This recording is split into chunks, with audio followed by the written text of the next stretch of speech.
2절에서 23절 같이 나눠서 읽겠습니다. 신약 성경 사도행전 18장 12절로 23절입니다. 갈리오가 아가야 총독이 되었을 때 유대인이 일제히 일어나 바울을 대적하여 법정으로 데리고 가서 경외하라고 사람들을 권한다.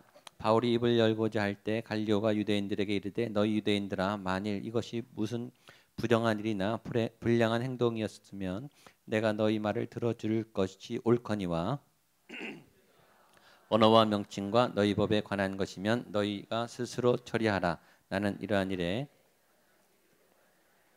그들을 법정에서 쫓아내니 소수된 애를 잡아 법정 앞에서 때리되 갈리오가 이 일을 상관하지. 바울은 더 여러 날 머물다가 형제들과 작별하고 배 타고 수리아로 떠나갈새 브리스길라와 아굴라도 함께 하더라. 바울이 일찍이 서원이 있었으므로 갱그리아에서 머리를 깎았더라.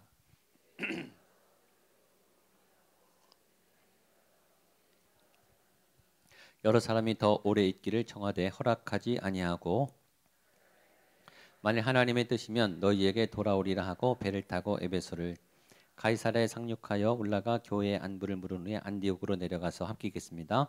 얼마 있다가 떠나 갈라디아와 부르기아 땅을 차례로 다니며 모든 제자를 굳건하게 하니라. 아멘. 본문이 어떻든 중심은 하나님이에요. 본문을 통해서 이야기를 이해하는 것보다 더 중요한 것은 하나님을 만나는 겁니다. 그런 상상을 해요. 하나님을 정통으로 안 만나면 살짝만 만나도, 하나님을 살짝만 스쳐도 그래도 충격은 클 거예요. 그래서 살짝만이라도 건드려 주십시오. 살짝만 건드려도 우리 영혼이 새로워질 거예요.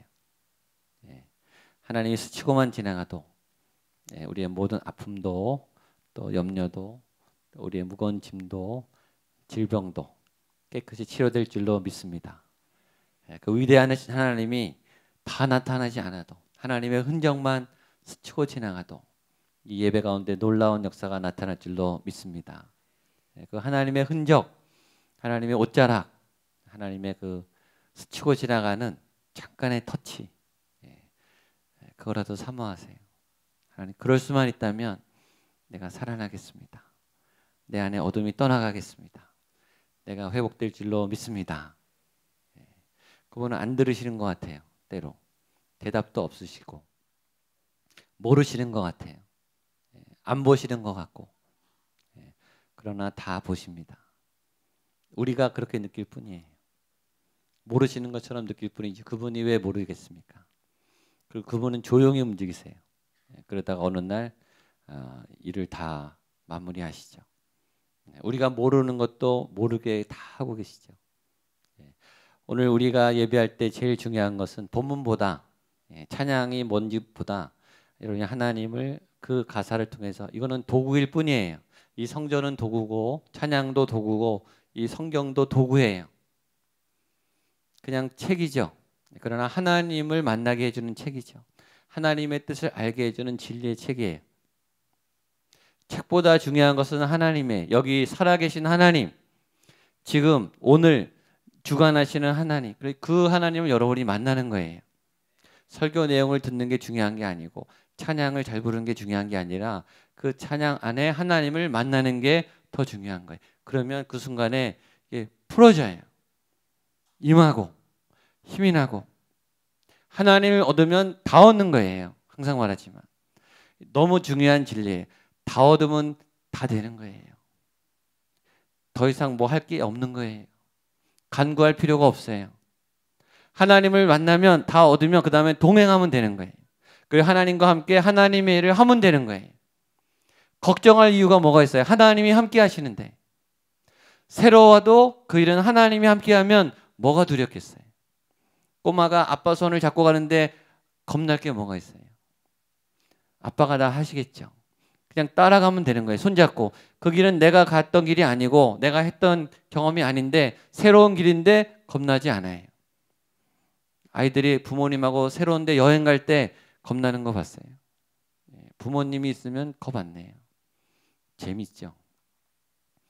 재밌어요. 그러니까 하나님하고 같이 가면 되는 거예요. 오늘 그런 여러분이 되시기를 축복합니다.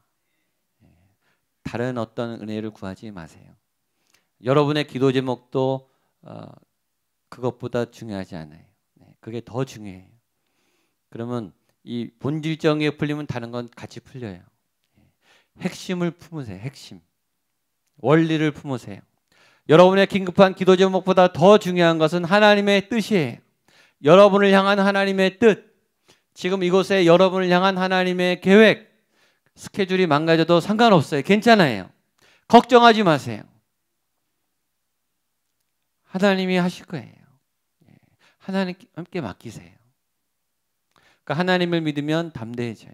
괜찮아요. 잘 안 돼도 괜찮아요. 잘 안 돼도 안 되는 게 아니라 더 좋게 될 거예요. 그걸 믿고 하세요. 내 스케줄이 완벽하겠어요? 하나님의 스케줄이 완벽하겠어요? 내가 아무리 완벽하게 짠들, 내가 1년 계획을 아무리 짠들, 내가 아무리 잘해서 합격을 한들, 그 다음은 또 모르는 거 아니에요. 하나님이 인도하시는 길이 제일 안전해요. 위험한 것 같으나 안전해요. 왜 위험하냐면 모르기 때문에 위험해요. 우리가 위험해 보이죠. 그것이 사도행전입니다. 하나님이 예정하신 전혀 새로운 낯선 그리고 위험해 보이는 그 길을 오늘 바울이 걸어가고 있습니다. 지난주에 우리가 고린도에서 전도했던 바울을 저희가 봤습니다. 고린도에서 특이한 것은 하나님의 동역자들을 보내줬다는 거죠. 브리스길라와 아굴라 평생을 함께할 듬직한 또 직업도 같은 공감대가 있는 마음이 통하는 또 믿음이 같은 죽음까지 같이 갈 수 있는 죽을 때까지 함께하는 생명을 걸고 상대방의 목숨을 보호해 줄 만한 믿을 만한 그런 동역자. 가족이 아닌데 더 믿을 만한 가족보다 더 의지하게 되는 그런 하나님의 사람을 만나게 해줬다는 거예요. 그리고 그 만남에 따라서 바울이 말씀에 붙잡혀 바울이 설교한 게 아니에요. 말씀이 바울을 붙잡아서 말씀이 바울에게 말하게 한 거예요. 그게 말씀이에요. 내가 설교를 하고 내가 성경을 읽는 게 아니라 성령이 나를 붙잡아서 성령이 나를 읽는 거예요. 내가 성경을 성령님이 읽게 하는 거예요. 그게 진짜 읽는 거죠. 내가 설교를 해석하고 푸는 게 아니라 그게 설교가 아니라 하나님이 말씀하는 거예요. 그 사람을 붙잡고. 그게 하나님의 사람이죠. 하나님이 말로만 하는 게 아니라 그 사람의 삶을 통해서 말씀하시죠. 이번 주는 하나님이 여러분을 통해서 뭘 말씀하고 계십니까? 여러분이 말씀의 통로예요. 여러분이 성경 텍스트예요. 여러분의 컨텍스트에서 상황에서 하나님이 여러분을 가지고 성경으로 풀어내시는 거예요. 바울을 그렇게 쓰시잖아요. 바울이 움직이는 거는 하나님의 말씀이 움직이는 거예요. 얼마나 멋집니까? 여러분이 기도하고 움직이면 하나님이 같이 움직이는 거예요. 저는 여러분이 그런 하나님의 사람이 되기를 축복합니다. 그러니까 말씀을 막 던지는 거예요. 그런데 반대도 많았어요. 그리고 다른 사람도 많았어요. 그랬더니 하나님이 위로해 주셨죠. 두려워 말라.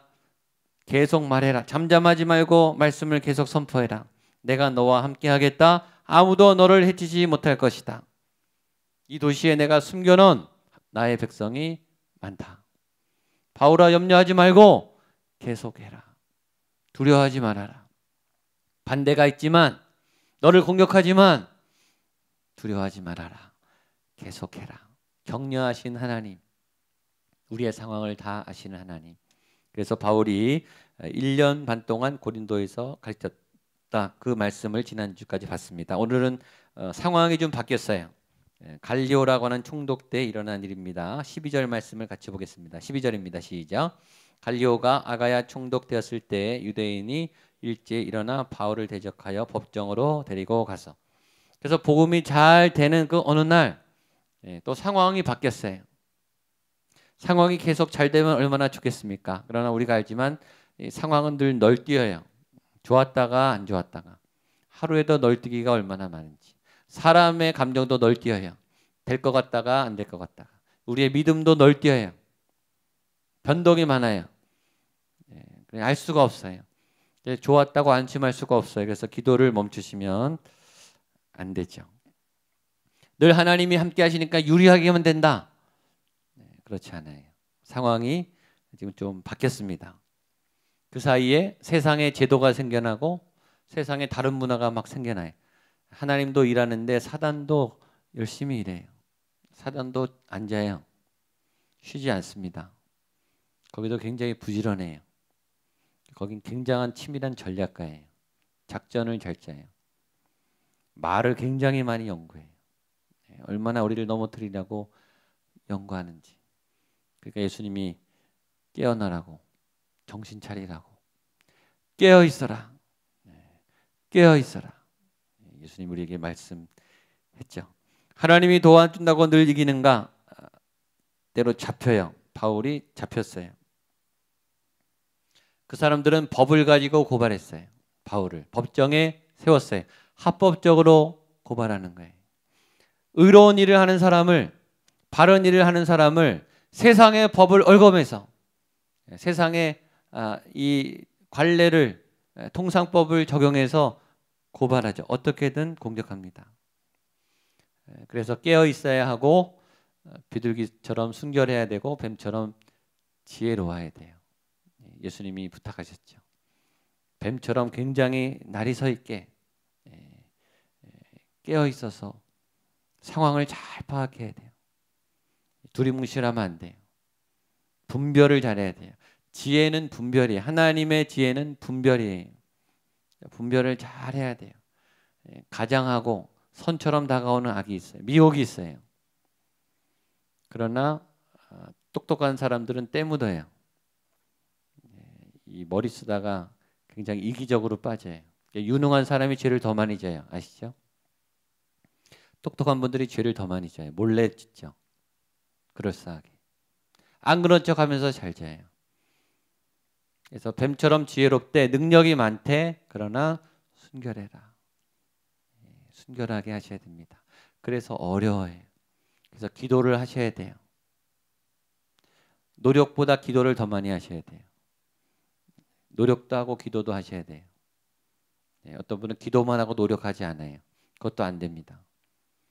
어떤 분은 노력은 열심히 하는데 기도는 안 해요. 그건 교만한 거예요.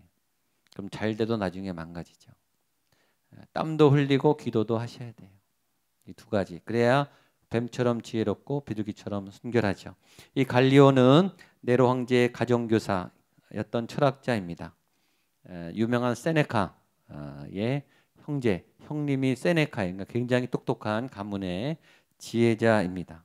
이 사람 앞에 이 법정에 세웠어요. 바울이 고발을 당했습니다. 13절 말씀 보겠습니다. 시작. 말하되 이 사람이 율법을 어기면서 하나님을 경외하라고 사람들을 권한다 하거늘. 명목은 이 사람들이 율법을 어겼다. 사단은 고발해요. 근데 거짓말로 고발해요. 여러분을 고발하는 거짓 소문을 경험해 본 적이 있을 거예요. 나도 모르는 내 사실을 다른 사람들이 다 진실처럼 알고 있어요. 거짓말이죠. 소문의 90%는 거짓말이에요. 여러분 소문을 옮기지 마세요. 확인 안 된 소문을 믿고 흥분하지 마세요. 그냥 버리세요. 소문을 날르지 마세요. 보지도 않은 필요 없는 쓸데없는 소문을 왜 옮기십니까? 공동체에 득이 될 일을 하세요. 이 소문을 말하면 이 사람이 다칠까, 공동체가 다칠까, 그걸 생각하면 멈추세요. 제발. 교회 안에서 다 말로 상처를 받고 쓸데없는 소문을 퍼뜨리고 그 시간에 성경을 한 번 더 읽으세요. 차라리. 필요 없는데 귀 기울이지 마시고 쓸데없는데 귀 기울이지 마시고 도움이 안 되는 얘기에 괜히 마음 쓰지 마시고 전혀 도움이 안 될 그 일을 왜 하냐고요 도대체. 왜? 나도 기분 안 좋고 들어도 기분 안 좋고 확인도 안 된 사실을 얘기해서 뭐가 좋냐고요. 근데 그 일을 너무너무 좋아해. 잘하고 교회마다 다 상처에 받아요. 소문으로 안 다친 사람이 없어요. 근거도 없는 소문 가지고. 거짓말이 사단은 거짓말로 분열시켜요. 있는 것도 뻥튀기 시켜요. 그래서 이 부정적인 감정을 극대화시키죠. 분노를 자극하는 거예요. 우리 안에 이 악한 감정을 자극시키는 거예요. 사단은 충동하고 자극해요. 거기 농락당하지 마세요. 믿음을 지키세요. 이 사람들이 지금 선동돼서 고발을 하죠. 거짓말이에요. 바울은 율법을 어긴 적이 없어요. 율법을 이루기 위해서, 율법의 완성에 예수님을 전하기 위해서 목숨을 걸었지 율법을 어긴 적이 없어요. 거짓말이죠. 이거를 갈리오가 딱 알았어요. 14절 15절입니다. 시작. 바울이 입을 열고자 할 때 갈리오가 유대인들에게 이르되 너희 유대인들아 만일 이것이 무슨 부정한 일이나 불량한 행동이었으면 내가 너희 말을 들어주는 것이 옳거니와 만일 문제가 언어와 명칭과 너희 법에 관한 것이면 너희가 스스로 처리하라. 나는 이러한 일에 재판장 되기를 원치 아니하노라 하고, 갈리오가 똑똑해서 내가 판단할 때 이게 들어줄만 하면 내가 판단하지만 너희 사소한 얘기나 분쟁이나 이득에 관한 얘기면 내가 안 한다 라고 딱 선언을 해요. 그리고 보니까 이거는 아닌 거예요. 거짓말인 거예요. 이건 모함인 거예요. 그래서 그 다음 보시면 16절에 보면 쫓아냅니다. 왜냐하면 정상적인 인격과 정상적인 지식을 가진 사람이 봐도 성경은 합당한 책이에요. 성경은 굉장히 이성적인 책이에요. 논리가 굉장히 정확해요. 그러나 초이성적이죠. 이성을 뛰어넘어요. 비이성적이 아니에요. 비이성적은 천박한 거예요. 말도 안 되는 억지죠. 성경은 그런 건 없어요. 말이 안 되는 게 있어요. 그러나 이성을 뛰어넘는 초이성이지 더 수준이 높은 거예요. 천박한 게 아니에요. 성경은 굉장히 인격적이에요. 그러나 인격보다 더 뛰어난 영적이죠.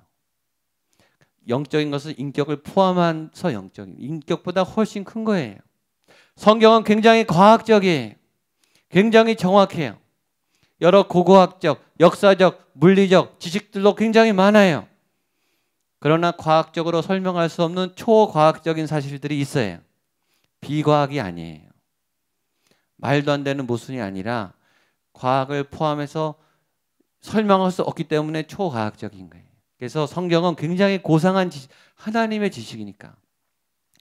진리는 보편성이 있어야 돼요.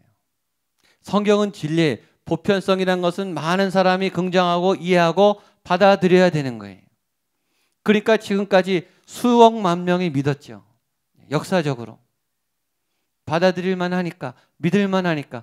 이성을 넘어 믿음이 같이 작용하는 기가 막힌 이 내용이 있기 때문에 받아들이는 거예요.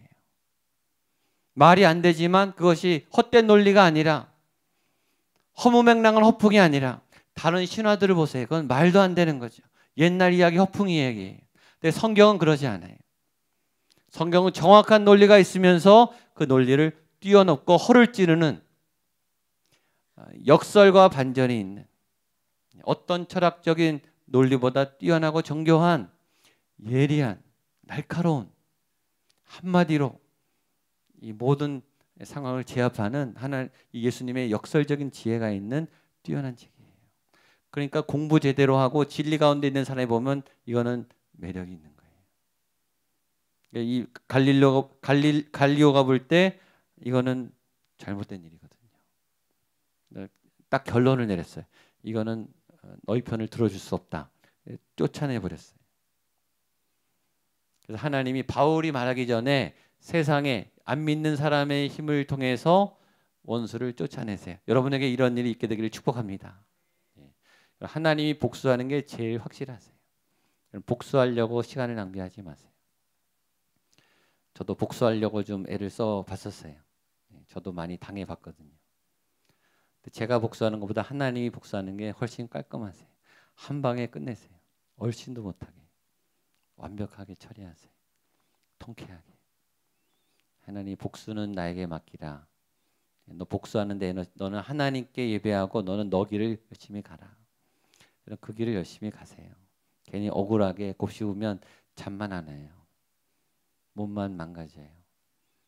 하나님이 뜻밖의 상황에서 뜻밖의 사람을 통해서 이 사람들을 그냥 쫓아내요. 바울이 하지 않아도, 내가 손대지 않아도, 지금 여러분을 괴롭히는 그 누군가가 하나님의 손에 의해서 여러분 그 원수의 세력이 무너지게 되기를 축복합니다. 믿음 안에 서시면 괜찮습니다. 그런데 이 사람들이 포기하지 않고 지난주에 그 예수님을 믿었던 소스데네 회당장이를 막 복수해요. 17절입니다. 시작. 모든 사람이 회당장 소스데네를 잡아 법정 앞에서 때리되 갈리오가 이 일을 상관하지 아니하리라. 회당장이 유대인이 예수님을 믿었던 그 가족을 복수심에 불타서 자기들이 이게 지니까 막 때려요. 근데 갈리오가 그거는 또 말리지 않아요. 이것이 세상적인 도움의 한계죠. 자기가 피해가지고 자기가 간섭해서 손해보면은 안 도와주죠. 이 세상 사람들은 굉장히 능제 더 적극적으로 희생하면서 도와주진 않아요. 그래서 그런 부분 도움을 받을 때 우리가 잘 생각해야 되죠. 18절입니다. 같이 보겠습니다. 시작.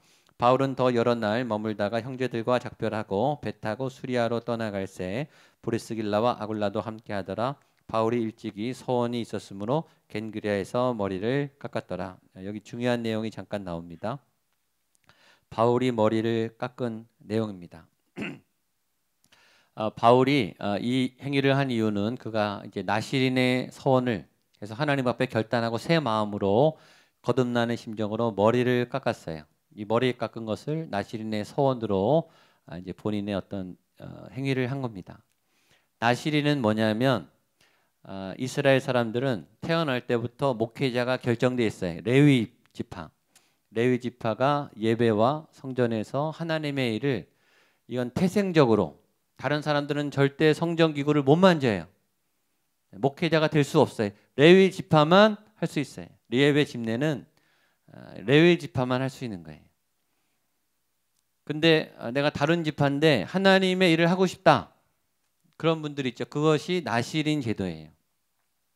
나시린의 서약을 하면 레위인처럼은 아니지만 하나님을 도와서 레위인과 같이 함께 동역하고 하나님의 일을 할 수 있는 사람이 나시린이에요.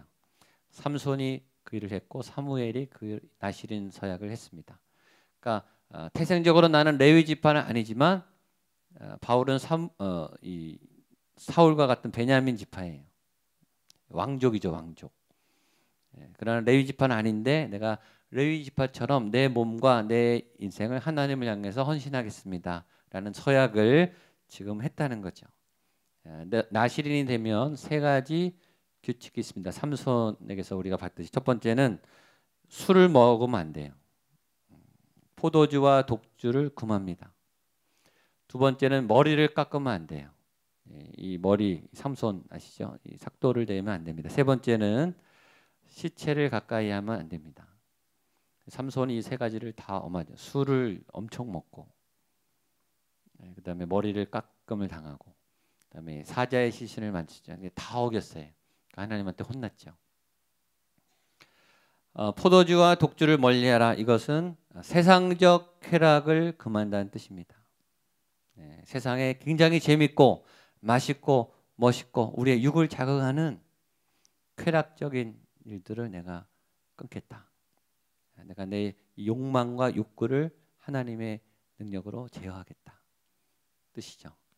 머리에 삭도를 대지 않는다는 것은 이 머리는 이 하나님의 그 자리니까 내가 순종하겠다 이런 뜻이에요.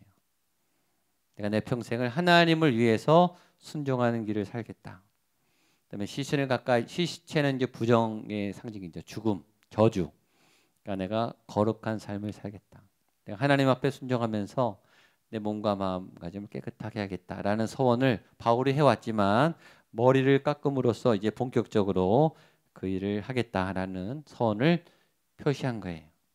지금까지도 잘 해왔지만 어떤 상황에서 어떤 자리에서 겐그리아에서 내가 머리를 깎고 내가 이제는 더 본격적으로 내가 죽을 때까지 모든 쾌락을 끊고 하나님의 주권 따라 움직이면서 나의 모든 삶을 정결하게 하는 또 하나님을 향해서 희생하는 그런 일을 하겠습니다. 누구든지 다 할 수 있어요. 목회자만 하는 게 아니고 여러분이 하나님 앞에 이런 아름다운 서약을 하시고 하나님 앞에 쓰임받는 믿음의 사람이 되기를 축복합니다. 그래서 바울이 그 다음에 계속 행진을 합니다. 마지막 보겠습니다. 20절로 23절 보겠습니다. 시작. 여러 사람이 더 오래 있기를 청하되 허락하지 아니하고 작별하여 이르되 하나님의 뜻이면 너희에게 돌아오리라 하고 배를 타고 에베소를 떠나 가이사라에서 상륙하여 올라가 교회의 안부를 물은 후에 안디옥으로 내려가서 얼마 있다가 떠나 갈라디아와 부르기아 땅을 차례로 다니며 모든 제자를 굳건하게 하니라. 아멘. 그래서 2차 전도 여행이 마무리됩니다. 계속 바울은 자기의 갈 길을 갔죠. 이 거리가 2,000km가 넘었습니다. 아마 당시의 교통편으로는 아마 몇 개월 소요됐을 거예요. 거리도 거리고 날씨도 날씨고, 중동을 갔다 온 분, 이 더운 지방 갔다 온 분은 아마 아시겠죠. 험난한 여정, 2,000km의 험난한 여정. 그 여정도 험난한데 가는 데마다 위협이 있었고 가는 데마다 힘들었습니다. 그러나 오늘 마지막 말씀처럼 차례로 다니며 모든 제자를 굳건하게 하니라. 바울은 열심히 가는 곳마다 사람을 굳건하게 하는, 사람을 격려하는, 무엇으로 격려했는가? 말씀으로, 복음으로. 어떤 사람의 말보다 힘 있는 위로는 말씀의 위로예요. 하나님이 함께한다. 하나님이 살아계시다. 예수 그리스도의 복음이 너와 함께한다. 하나님의 위로가 제일 큰 위로입니다. 그래서 마음이 힘이 나는 거예요. 오늘 여러분도 이곳에 오셔서 힘을 얻게 되기를 축복합니다. 하나님이 살아계시지, 나를 사랑하시지, 나를 기억하시지, 나와 함께 하시고 나를 도와주시지. 여러분도 이런 바울의 길을 믿음으로 걸어가는 여러분 되시기를 축복합니다. 아멘. 같이 일어나서 우리 찬양하고 기도하겠습니다. 우리 아까 했던 찬양, 우리 바울의 비전을 품고 온 세계 위에 주님의 성령이 역사하시네. 주님의 강이 넘치고 주님이 임하시는 하나님, 내가 가는 이곳에, 내가 가는 그 모든 자리에 하나님의 성령이, 복음의 능력이 강물처럼 흐르기를 원합니다. 그런 마음으로